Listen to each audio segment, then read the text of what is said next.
Hola, bienvenidos. Hoy vamos a estudiar un nuevo tema, enfocado en el ámbito jurídico de las garantías, tanto reales como las garantías personales. Para poder entrar en materia debemos definir lo que significa garantía y de acuerdo a la Real Academia de la Lengua Española, esta define la palabra garantía como el efecto de afianzar lo estipulado o como la cosa que asegura y protege contra algún riesgo o necesidad. Al aplicar entonces el anterior concepto al mundo jurídico, podemos decir que las garantías son en esencia un acto accesorio cuyo objeto es asegurar el cumplimiento de una obligación principal y su subsistencia, por tanto, está ligada a la existencia de lo principal.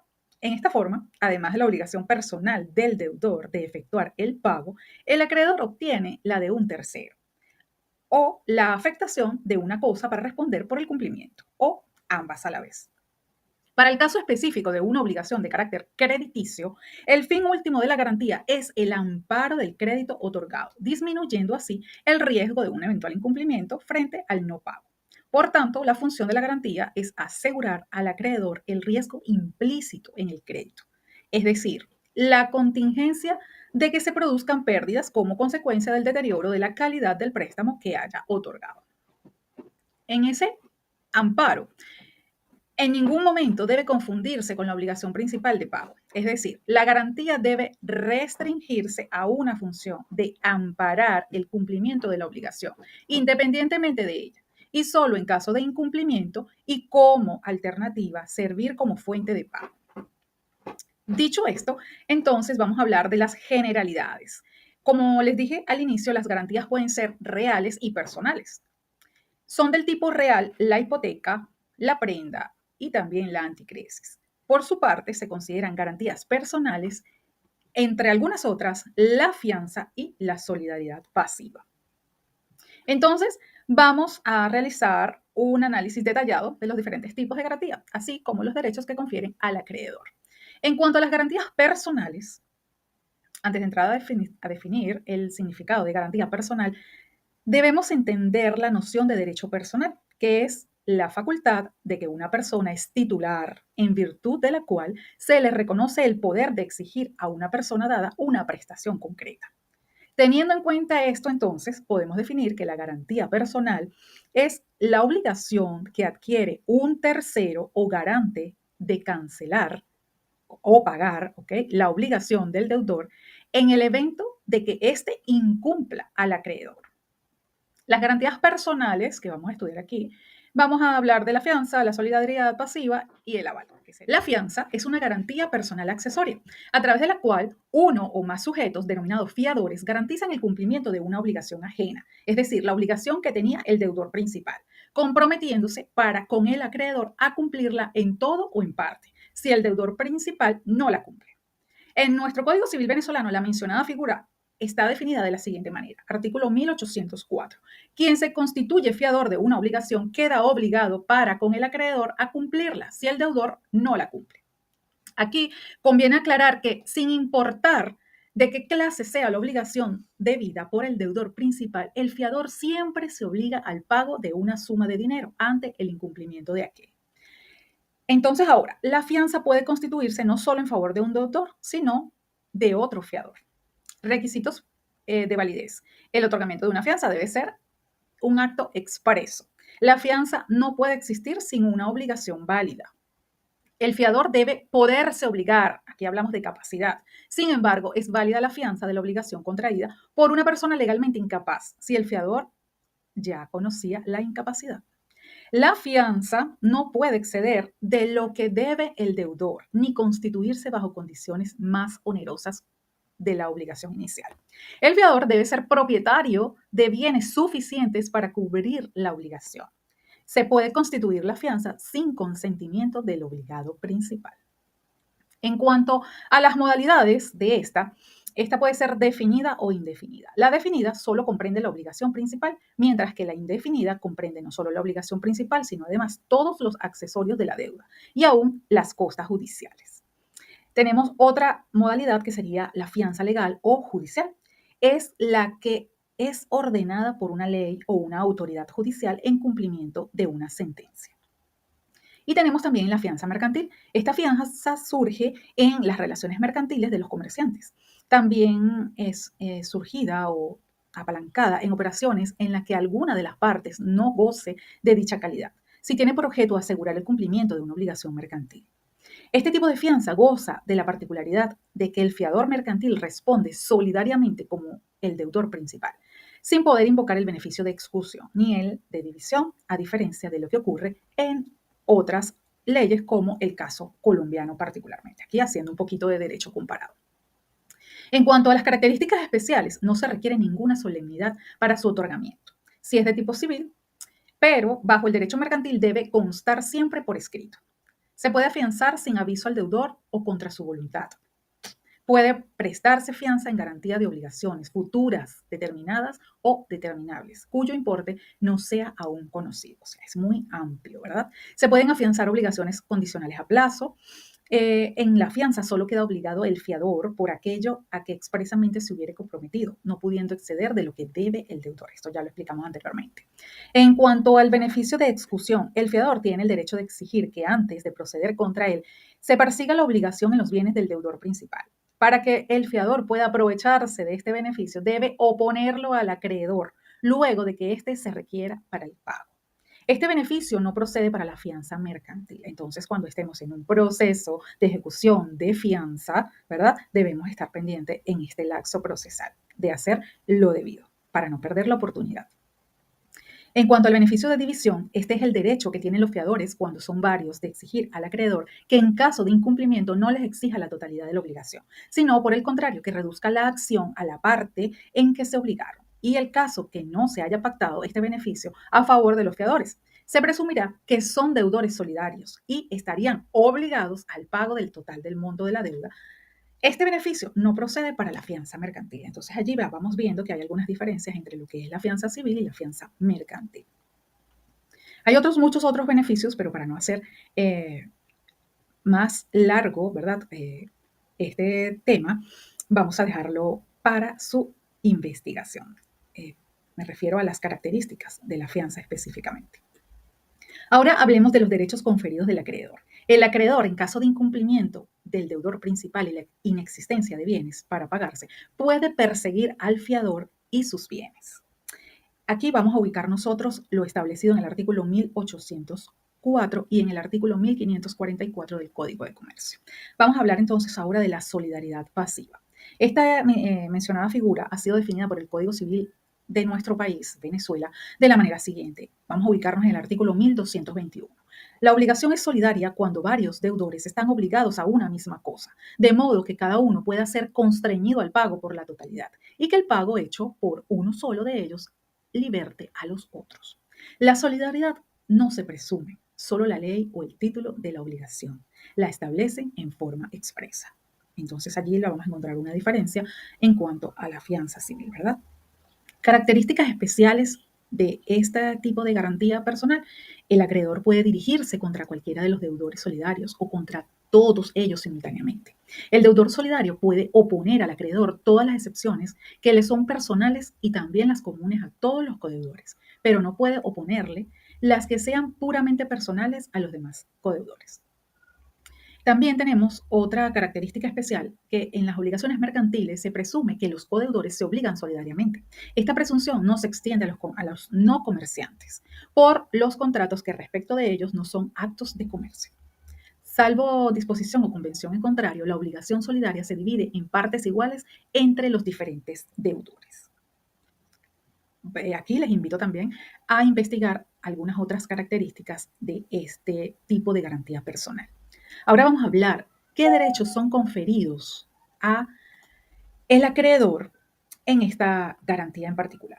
El acreedor, en caso de incumplimiento, podrá dirigir a su demanda de pago contra todos los deudores solidarios conjuntamente o contra cualquiera de ellos a su arbitrio, es decir, a su libre elección.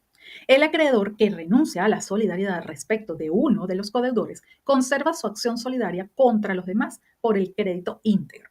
El acreedor recibe separadamente y sin reservas de uno de los codeudores su parte de frutos naturales o de réditos o intereses de la deuda. No pierde la solidaridad en cuanto a ese deudor, sino por los réditos o intereses vencidos y no respecto a los futuros ni del capital.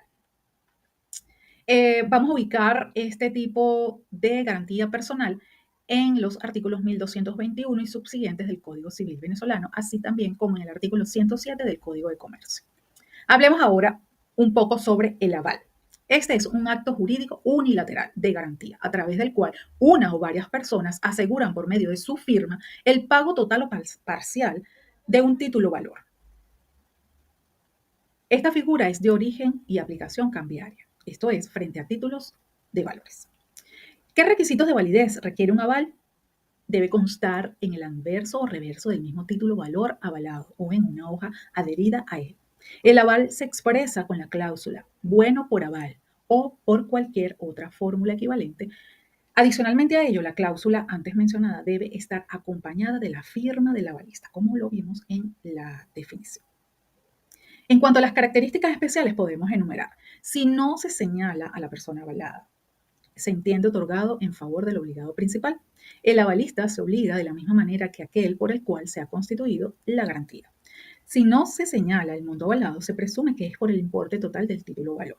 El avalista queda obligado de igual modo que aquel por quien prestó el aval, y su responsabilidad subsiste, aunque la obligación causal del título valor avalado fuera nula.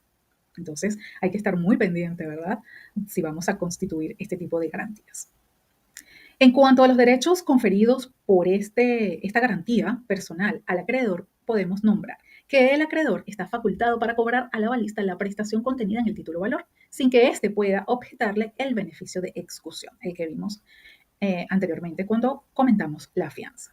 Para poder tener la base legal de esta garantía, vamos a ubicarnos nosotros en el artículo 438 y subsiguientes del Código de Comercio venezolano. Hablemos ahora de garantías reales. Igual que en el punto anterior, antes de explicar el alcance de una garantía real, se debe definir el significado de un derecho real. Entonces, este es el poder jurídico total o parcial sobre una cosa con cargo de ser respetado por todos. Por lo anterior, una garantía real es la que afecta a un bien determinado, otorgando los derechos de preferencia y de persecución al acreedor. Las garantías reales pueden ser constituidas por el mismo deudor o por un tercero, exigiéndose en todos los casos que se trate del propietario del bien. Aquí tenemos entonces una connotación bien particular. Las garantías reales que vamos a estudiar serán la prenda, la anticresis, la hipoteca, el derecho de retención y el endoso en garantía de títulos valores, como unos agregados, independientemente de que estemos dentro del área civil, ¿verdad? En cuanto a la prenda, esta ha sido definida por el Código Civil de Venezuela de la siguiente manera. Ubiquémonos entonces en el artículo 1837. Este establece que la prenda es un contrato por el cual el deudor da a su acreedor una cosa mueble en seguridad del crédito, lo que deberá restituirse al quedar extinguida la obligación. Un elemento primordial de este tipo de garantía es la entrega física o jurídica del bien. Es aquí válido anotar que el contrato de prenda confiere al acreedor el derecho de hacerse pagar con privilegio sobre la cosa obligada. ¿Qué requisitos de validez vamos a necesitar nosotros para poder constituir un contrato de prenda? Pues que quien grave el bien sea su propietario, como lo mencionamos anteriormente, o tenga autorización legal para realizar dicho acto. ¿Cómo conseguimos nosotros esta autorización legal? Pues a través del contrato de mandato, que ya también lo vimos. Que el bien se entregue físicamente al acreedor. Obviamente esto, por tratarse de un bien mueble, es desplazable, ¿verdad?, de entregar de una persona a la otra. La prenda civil para su constitución no requiere de ninguna formalidad. Sin embargo, si el bien dado en prenda tiene un valor que exceda los 2.000 bolívares, de aquellos viejísimos que están establecidos todavía en nuestro Código Civil, será necesario que las partes suscriban un contrato por escrito. Es decir, en la actualidad, debido a la situación de la moneda de nuestro país, obviamente hay que hacer un contrato por escrito. Los contratos comerciales son prenda, siempre deben constar por escrito. En cuanto a las modalidades, estas son prenda civil o prenda de comercio. Es civil cuando garantiza obligaciones corrientes y es de comercio cuando garantiza obligaciones de personas que se dedican profesionalmente al comercio, es decir, las denominadas comerciantes, es decir, aquellas personas que realizan actos de comercio. Y por tanto, su regulación está estipulada dentro del Código de Comercio venezolano. ¿Qué características especiales debe tener este contrato? Pues en el documento en que conste la prenda se debe detallar la obligación a la que accede y el bien grabado, identificarlo plenamente. Adicionalmente, en este debe constar la fecha de su constitución y de su vencimiento. La prenda es indivisible, ¿ok? Obviamente estamos hablando de un bien mueble. Imagínense que dan en prenda un vehículo, pues no la puedes dividir, ¿verdad? No vas a entregar los cauchos, las puertas, los asientos, el motor, no, está constituida íntegramente. El acreedor prendario no puede apropiarse de la cosa recibida en prenda ni disponer de ella, aunque así se hubiera estipulado. Pero cuando haya llegado el tiempo en que deba pagarse, le tendrá derecho a hacerla vender judicialmente. Es decir, usted entrega un bien mueble en prenda, lo que quiere decir que la persona que la está recibiendo, esta persona no puede, si es un vehículo, por ejemplo, no puede utilizarlo para su uso personal mientras esté constituida la fecha desde el inicio hasta el vencimiento. Si pasó el tiempo y usted no pagó la obligación por los medios primarios, ¿ok? Como es el pago de la obligación, entonces esta persona tampoco puede disponer del bien, pero sí tiene derecho a que dentro de la sentencia judicial ese bien se venda para él poder cobrar su acreencia. El acreedor es responsable de la pérdida o del deterioro de la prenda sobrevenidos por su negligencia, ¿ok? Así como lo puede utilizar, pues si lo estacionaste el vehículo en un sitio X y lo desvalijaron, pues usted es responsable de esa pérdida que sufrió, esa desmejora que sufrió ese bien. Y así muchísimos otros ejemplos que podemos mencionar, ¿verdad? El deudor debe reembolsar al acreedor los gastos necesarios que éste haya hecho para la conservación de la prenda. El deudor no podrá exigir la restitución de la prenda, sino después de haber pagado totalmente la deuda para cuya seguridad se haya dado la prenda. Los intereses y los gastos. Si el mismo deudor hubiere contraído otra deuda con el mismo acreedor con posterioridad al perfeccionamiento de la prenda y esta deuda se hiciere exigible antes del pago de la primera, no podrá obligarse al acreedor a desprenderse de la prenda antes de que se le hayan pagado totalmente ambos créditos, aunque no haya ninguna estipulación para afectar la prenda al pago de la segunda deuda. Es decir, aquí él está salvaguardando el patrimonio, ¿ok? Con esta garantía en estas dos obligaciones que ha constituido el deudor para consigo. Bueno, vamos a hablar ahora de los derechos conferidos al acreedor a través de la prenda. El acreedor prendario puede hacerse pagar de preferencia a los demás acreedores del deudor. Para recordar cuáles son los acreedores, te invito a investigar esto dentro de nuestro Código Civil. El acreedor prendario goza de la facultad de hacerse pagar sobre el bien dado en prenda, sin importar quién detente la propiedad del mismo. También este acreedor prendario puede retener el bien grabado hasta que le cancelen o le paguen íntegramente las obligaciones que le adeudan. También el acreedor prendario que no reciba el pago convenido dentro del plazo estipulado podrá solicitar la venta judicial del bien dado en prenda. Ya lo mencionamos también anteriormente. Si la cosa dada en prenda se deteriora o disminuye del valor al extremo de que se tema su insuficiencia para la seguridad del acreedor, éste puede solicitar del juez competente que se venda en subasta. ¿Qué tipos de prenda vamos a encontrar nosotros dentro de nuestra ley? Pues la prenda de semovientes, la prenda sobre créditos y la prenda sobre títulos valores. En cuanto a la prenda de semovientes, en este tipo contractual, el acreedor prendario puede otorgar al deudor la tenencia de los semovientes. Cuando hablamos de semovientes, obviamente son estos animales ganados, ¿ok? Para que esta prenda sea oponible a terceros, será necesaria que los semovientes dados en prenda se marquen en un lugar visible con un hierro o ferrete especial y que el contrato en que se constituya dicha prenda se protocolice en la oficina subalterna de registro. En cuanto a la prenda sobre créditos, bajo este tipo contractual se dan en garantía créditos que se encuentren instrumentados en un documento, el cual debe ser entregado al acreedor, es decir, esto debe haber sido protocolizado previamente. En esta prenda, el acreedor prendario tiene derecho a cobrar el capital e intereses y debe ejercitar las acciones necesarias para que el crédito no se extinga. Hablemos sobre prenda de títulos valores. El acreedor goza de los mismos derechos que el acreedor de una prenda sobre crédito. Esta le da el derecho al acreedor prendario de cobrar el capital e intereses de la deuda y a ejercer las acciones cambiarias y judiciales necesarias para exigir el importe del título. Vamos a leer nosotros la normativa legal establecida en el 1837 y subsiguientes del Código Civil, así como también el artículo 535 y subsiguientes del Código de Comercio. Hablemos ahora un poquito nada más sobre la anticresis, ya que este contrato lo hemos visto anteriormente.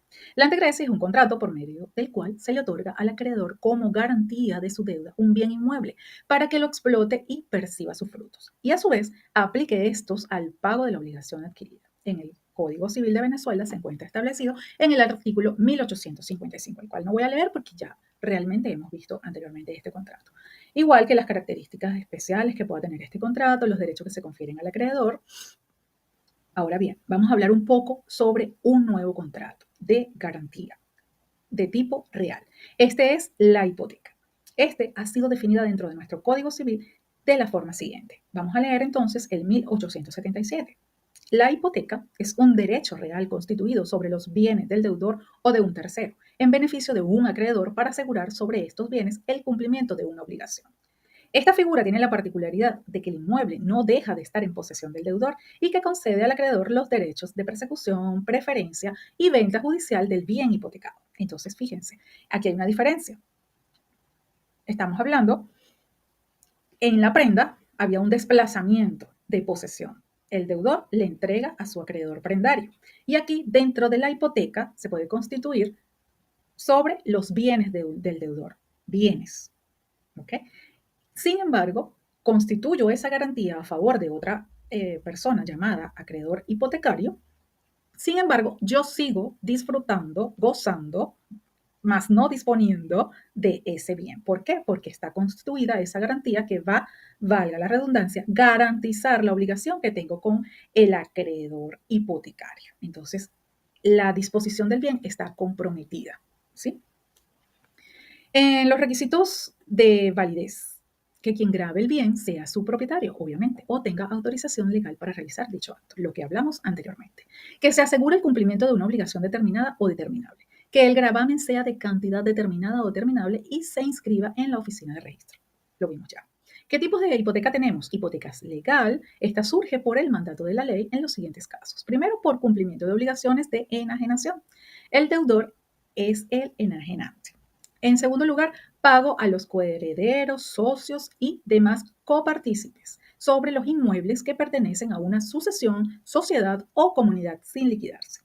Y tercero, sobre los bienes del tutor de un menor. Tenemos otro tipo de hipoteca que es la hipoteca judicial. Toda sentencia ejecutoriada que condene al pago de una cantidad determinada, a la entrega de cosas de muebles o al cumplimiento de cualquier otra obligación convertida en la de pagar una cantidad líquida de dinero, produce hipoteca sobre los bienes del deudor a favor de quien haya obtenido la sentencia. Y la hipoteca que realmente nos atañe a nosotros es la hipoteca convencional, que esta es la que surge por un acuerdo de voluntades. ¿Qué características especiales tiene? Pues es un contrato solemne que debe constar por escrito y bajo la forma de documento público. No cabe hipoteca sobre bienes futuros. ¿Okay? Pienso comprar un apartamento y lo voy a hipotecar. Pues no, ¿dónde está? ¿Dónde está el título de ese bien? Acuérdate que tienes que tener un documento o instrumento jurídico demostrable de la titularidad de la propiedad de ese bien. La hipoteca es indivisible y subsiste por entero sobre todos los bienes hipotecados. La hipoteca se extiende a todas las mejoras, a las construcciones y demás accesorios del inmueble hipotecado. Si usted compró una casa y solamente era la casa, tenía un patio, y sobre ese patio usted construyó un anexo, una piscina, pues entonces obviamente también entra dentro de esa hipoteca.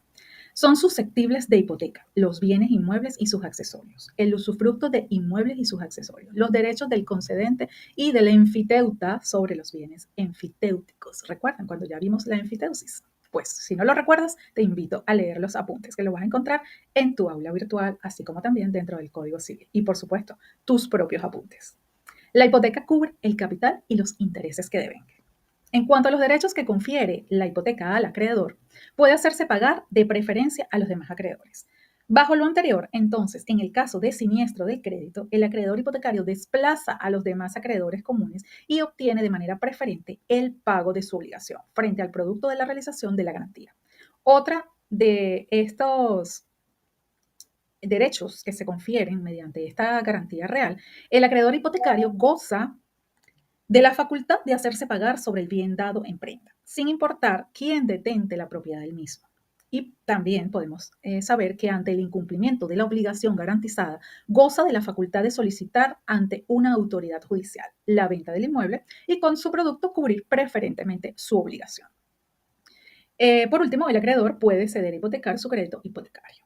En ningún momento habla de quedarse con el bien, ¿verdad? Sino de poner a la venta judicial el inmueble y con lo que resulte de ese pago, entonces va a cobrar su obligación. Te invito a leer para ubicar la normativa jurídica en el artículo 1877 y siguientes de nuestro Código Civil. Otra de las garantías reales tenemos el derecho de retención. Este lo podemos definir como el derecho otorgado a un acreedor de retener en su poder un bien de propiedad del deudor, en el caso de que su crédito no esté suficientemente garantizado. Este derecho procede solamente en los casos estipulados por la ley, siempre y cuando exista conexión entre el crédito y el bien que se retiene. Su naturaleza es de origen comercial, no civil. Características especiales. Opera frente a comerciantes, definitivamente. Debe tener como origen operaciones vencidas. El derecho de retención debe tener como origen una obligación válida. La retención no puede ejercerse sobre bienes que al momento de recibirse estén destinados a ser depositados o entregados a otra persona. La retención cesa cuando el deudor paga la obligación o la garantiza suficientemente. Ahora, como un plus final, tenemos las garantías financieras. No las vamos a profundizar. Sin embargo, te las comento para que tú las investigues. Tenemos la garantía de fideicomiso en garantía, vale la redundancia, la carta de crédito stand-by. También tenemos las garantías bancarias simples. Así que tienes tarea para el hogar. Para terminar entonces, podemos resumir que dentro del ámbito jurídico venezolano, para afianzar una obligación tenemos dos tipos de garantías. Estas son las garantías personales y las garantías reales. Si vamos a hablar en línea general de ellas, podemos decir que las garantías personales son más flexibles, ya que pueden ser constituidas por cualquier persona con capacidad legal. Obviamente está estipulada para ser constituida personalmente, ¿ok?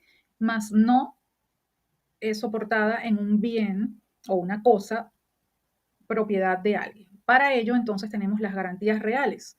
Estas se constituyen sobre un bien a favor de un acreedor.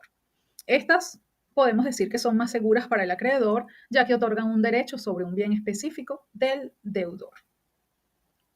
Y en línea general, para nosotros como asesores jurídicos, en este caso, porque brindamos asesorías a nuestros clientes, pues no podemos decir ni que una es mejor que la otra. Esto va a depender de las características específicas del caso que nos presente nuestro cliente en particular.